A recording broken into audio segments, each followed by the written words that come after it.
Há algum tempo atrás eu gravei um vídeo sobre os 5 protagonistas masculinos que dão orgulho dentro dos animes de romance. E foi aí que me surgiu a ideia de fazer o contrário, mostrar a vocês as melhores protagonistas femininas dos animes de romance. Aquela namorada perfeita que qualquer garota iria pra guerra pra mantê-la salvo. Então já deixa o seu like, se inscreva no canal porque aqui tem vídeo toda semana mostrando a vocês os melhores animes de romance que a gente tem.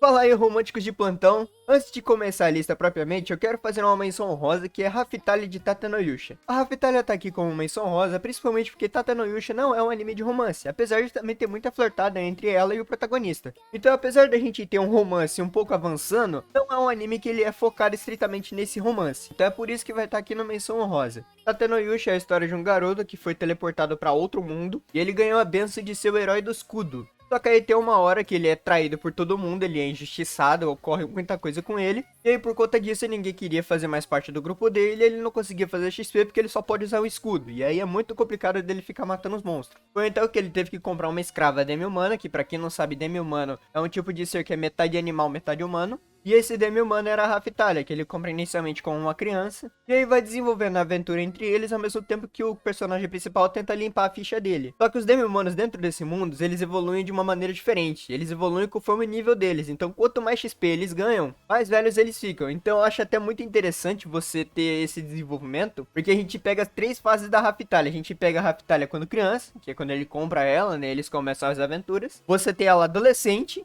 que a gente até percebe pela personalidade dela, que é um pouco mais arisca e o tempo todo ela tenta se impor. E aí você tem a fase adulta dela, e é quando realmente as coisas começam a acontecer, que ela começa a ter mais maturidade, ela começa a pensar melhor nas coisas que ela pode fazer. E o que eu gosto bastante na Raftalia é que ela começa sendo uma personagem bem vulnerável, né, quando ela é criança e tal. Mas aí com o tempo ela vai crescendo e ela vai ganhando mais poder e mais personalidade ao lado do Naofumi.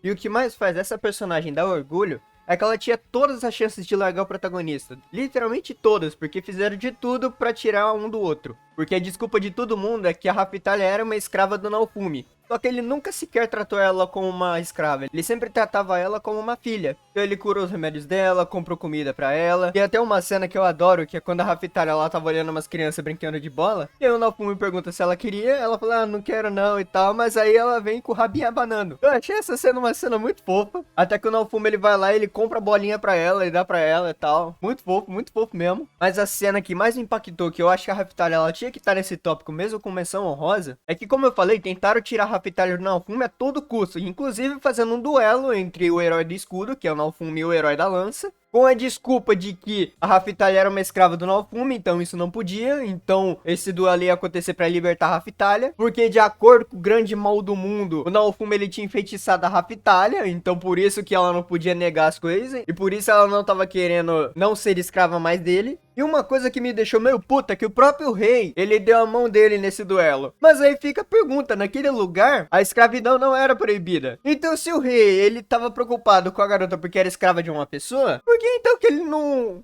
fez uma menção pra todo mundo não ter mais escravo? Porque não pode, né? Porque não é algo que ele realmente se importava. Ele não tava se importando que a garota era uma escrava, ele tava se importando que aquele cara tinha uma escrava. Esse era o problema. Mas aí o duelo acontece, o Naofumi ele até que sai muito bem, só que aí armaram pra cima dele, né? Deram uma roubada lá, o Naofumi acaba perdendo a luta. Então eles libertam a Raftalia do selo da escravidão, e aí todo mundo fala, ah, você tá livre agora, você não tem mais que se preocupar. O que a Raftalia fez? Vira pra trás, mete um tapão na cara do herói da lança e fala, por que você fez isso, hein, seu merda? Não era pra tu ter feito isso, seu canalha. Só que aí o Naofumi, ele já tava muito embaixo do poço por tudo que ele tinha sofrido. E agora ele tava pensando que ia perder mais uma pessoa também. E isso tava acabando com ele. Até que a gente tem aquela cena linda, maravilhosa da Raftalia chegando nele, abraçando ele e tal, falando que nunca vai sair de perto dele, e que ela já tinha falado que ela era a espada dele.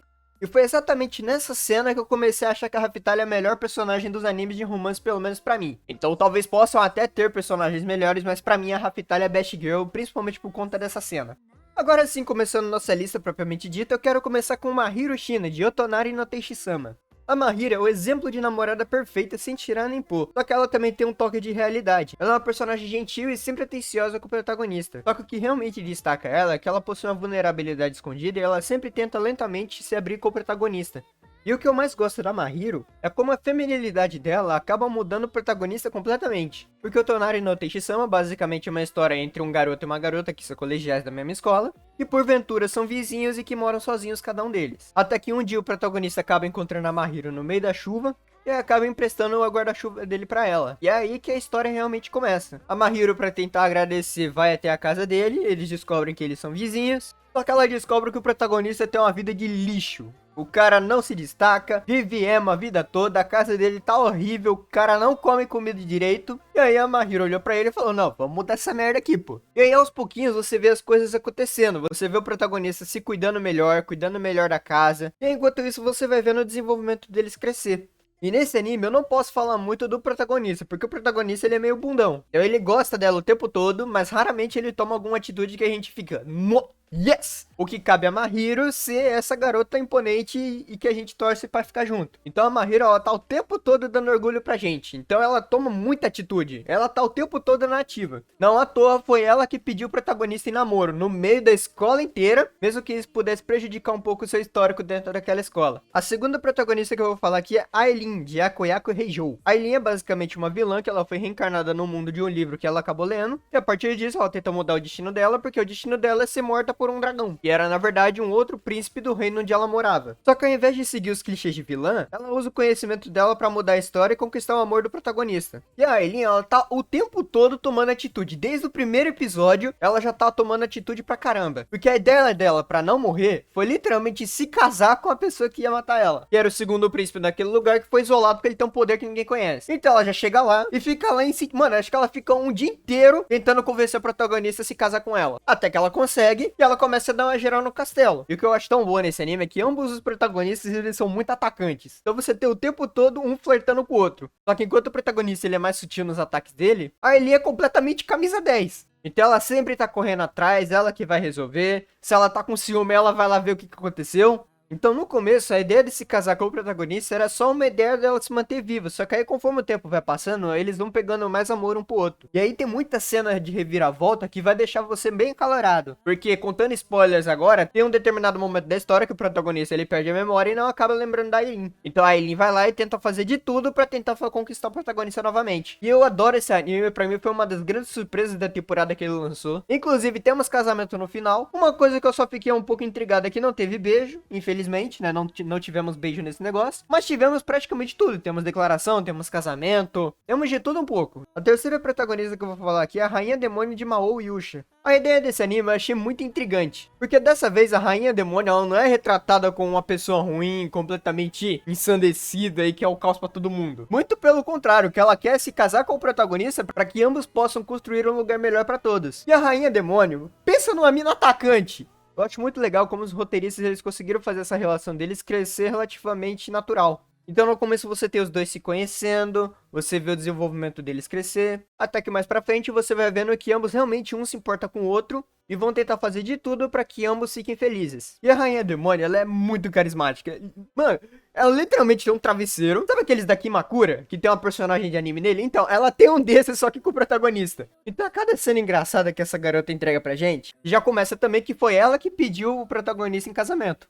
Então ela com certeza dá muito orgulho pra gente. Uma das melhores personagens femininas que a gente tem dentro dos animes de romance. Porque ela tem tudo que a gente busca. Ela tem carisma, ela tem personalidade, ela é atacante, ela é fofa muitas vezes. Ela corre atrás do que quer. Ela não fica nessa sabonetada de não saber se vai ou se fica. Ela vai exatamente onde ela quer, ela sabe o que ela quer, ela corre atrás. E toda cena que ela tá é sempre hilária de acompanhar. A penúltima personagem que eu vou falar aqui é Sakurajima Mai, de Bunny Girl Senpai. Recentemente eu gravei a parte 2 daquele vídeo dos melhores protagonistas. Inclusive vou estar deixando aí no card, se vocês quiserem podem assistir. E lá eu comentei do Sakuta, que é um dos melhores personagens. Ele toma atitude o tempo todo.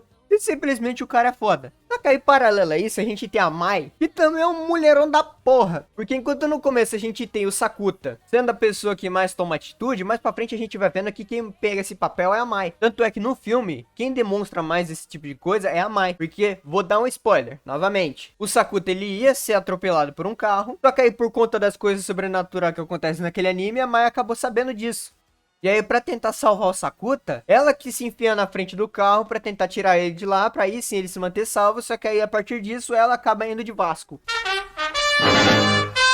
Só que qual que é a questão disso? Essa não é a principal. Tudo bem, foi realmente impactante dela ter se sacrificado pra salvar a pessoa que ela mais ama. Só que dentro do contexto do anime, a gente vê como a atmosfera tava pesada antes, porque a Mai, ela já tinha tentado tirar o Sakuta de lá pra que ele não fosse morrer. Então a Mai, ela leva ele até a estação, ela vai comprar os ingressos pra tentar manter os dois bem longe de lá, porque ela sabe que num local específico é onde o Sakuta vai no Vasco também. Então tem toda uma cena dramática, onde a Maya, ela tá quase implorando pro Sakuta entrar naquele trem pra poder se manter a salvo, porque ela se importa muito com ele, ela não sabe o que vai fazer se o Sakuta for morrer, né? Ela fala que o Sakuta pode até odiar ela, que ela não se importa com isso, mas ela só quer manter o protagonista salvo. Essa eu acho que foi a cena mais dramática de todo o anime, essa cena do filme, especificamente quando eles estão tentando sair no trem, né?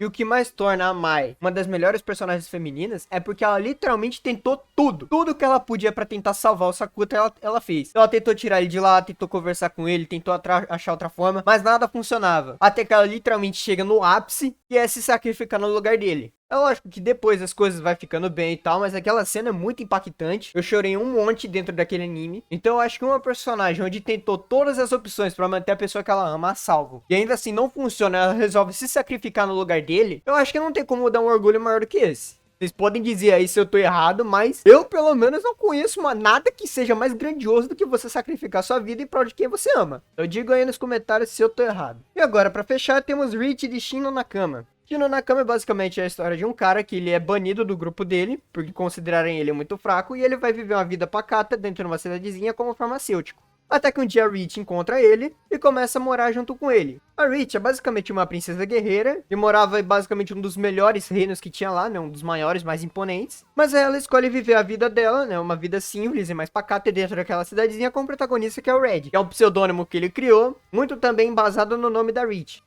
E aí mostra bastante esse lado leal e dedicado que ela tem. E ela valoriza muito as pequenas coisas. E ela sempre tenta demonstrar uma maturidade emocional. E é mais equilibrado com essa força física e a capacidade de cuidar e apoiar quem ela ama. O fato de eu estar colocando a Rich como primeiro lugar, não necessariamente isso aqui é uma lista de top 5 e tal, mas o ponto principal que eu gosto da Rich é que a gente vê que ela também tem muitos erros. Ela às vezes é imatura, ela às vezes toma decisões precipitadas, mas aí você consegue ver ela evoluindo de forma muito gradual. E aí quem na maioria das vezes toma as rédeas da relação é a Rich, porque o Red chega a ser um banana. Não sou eu que tô dizendo, é a própria Rich que fala isso.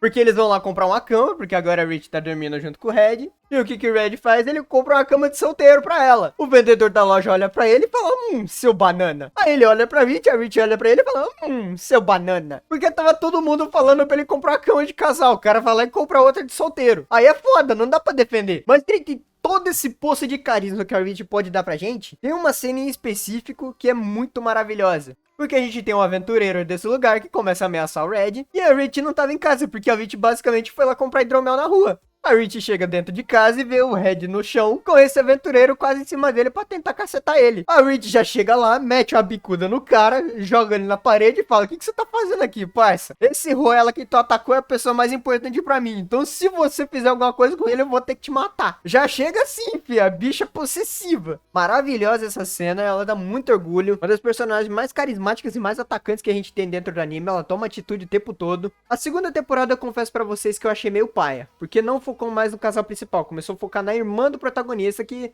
sinceramente, não tem carisma nenhum. Então eu adoro esse anime, só que a primeira temporada dele é muito melhor que a segunda temporada. A segunda temporada tem muita cena memorável, tem uma cena principalmente eles estão lutando contra o novo herói lá, que é no cinema puro, mas ainda assim é uma temporada que foi muito arrastada, porque eles tentaram dar foco numa personagem que ninguém simplesmente estava se importando, porque o foco de todo mundo sempre foi no casal principal. E eles começam a dar foco na irmã do protagonista, que sinceramente estava todo mundo cagando pra ela. Então é por isso que eu não gosto muito da segunda temporada, mas a primeira temporada é muito perfeita, termina de forma muito fechada. Então tem beijo, eles chegam finalmente, a Rich tá o tempo todo se declarando pra ele, o Red também. E apesar da segunda temporada ser um pouco mais fraca, a gente tem a conclusão do fechamento deles, que é o casamento deles. Então pra mim tá aqui em primeiro lugar. Se eu fosse falar pra vocês qual anime vocês devem começar, seria Shino Nakama, porque tem absolutamente tudo que a gente procura. Tem aventura, tem ação, tem comédia, tem romance, tem drama, tem um final fechado. Então pra quem gosta de anime de romance, Shin no Nakama é o anime perfeito pra você. Mas é isso aí, pessoal, por hoje eu vou ficando por aqui. Se vocês gostaram, já deixa o like, se inscreva no canal também pra acompanhar os próximos vídeos. Temos vídeo todo domingo, mostrando recomendações de anime de romance pra vocês. E eu sei que 99% das pessoas que assistem esse canal não estão inscritas. Eu sei que você não tá inscrito, seu vacilão. Já deixa nos comentários aí também outros personagens que você gosta. Mas é isso aí, pessoal, por hoje eu vou ficando por aqui. Eu espero que todos vocês tenham gostado e a gente se vê no próximo dia.